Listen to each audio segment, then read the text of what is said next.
बोलो वट वृक्ष की जय। मध्य देश में अश्वपति नाम के एक परम ज्ञानी राजा थे। धन वैभव से पूर्ण होने पर भी वे संतान के अभाव से बड़े दुखी रहते थे। राजा ने पंडितों की सलाह से पुत्र प्राप्ति के लिए सावित्री ब्रह्माणी की आराधना की। सावित्री ने प्रसन्न होकर राजा रानी को दर्शन देकर आशीर्वाद दिया और कहा कि तुम्हारे भाग्य में पुत्र तो नहीं है, पर मैं स्वयं कन्या रूप में तुम्हारे यहाँ जन्म लूंगी। इतना कहकर सावित्री अंतर्ध्यान हो गई। कुछ समय बाद रानी के गर्भ में एक सुंदर कन्या का जन्म हुआ, जिसका रूप साक्षात सावित्री जैसा ही था। राजा रानी ने उसका नाम भी सावित्री ही रखा। सावित्री सर्वगुण संपन्न थी। वह चंद्रमा की कला के समान नित्य प्रति बढ़ने लगी।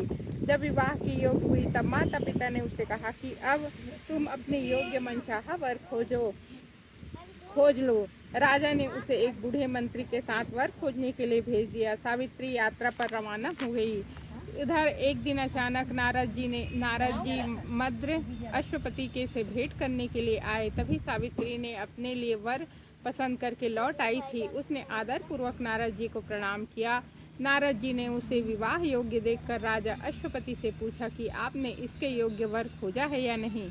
राजा ने बताया कि मैंने सावित्री को वर खोजने के लिए भेजा है। अभी वह लौट कर आई है। वही बताएगी कि उसने अपने पति रूप में किसे पसंद किया है। राजा की बात को सुनकर नारद जी ने सावित्री से पूछा कि तुमने किस वर के साथ विवाह करने का निश्चय किया है। सावित्री ने परम विनम्र होकर हाथ जोड़कर निवेदन किया, महाराजा धूम्रसेन के राज्य में रुक्मिणी ने छीन लिया है और वे अंधे होकर रानी के साथ वन में रहते हैं। उनके एकमात्र पुत्र का नाम सत्यवान को ही मैंने अपने पति बनाने का निश्चय किया है।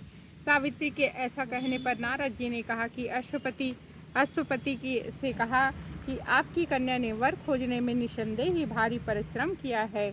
सत्यवान गुणवान और धर्मात्मा है। वह रूप और समस्त शास्त्रों की ज्ञाता है। वह अपने माता पिता के समान सदा सत्य बोलने वाला है। इसी कारण उसका नाम सत्यवान हुआ है। जिस प्रकार समुद्र रत्नों की राशि है, उसी भांति सत्यवान भी सद्गुणों का भंडार है।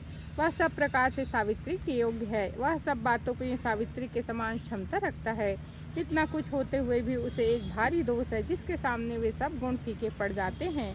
वह अल्पायु है और 1 वर्ष की समाप्ति पर उसकी मृत्यु निश्चित हो जाएगी। नारद जी के मुख से यह वचन को सुनकर राजा अश्वपति का चेहरा उदास हो गया।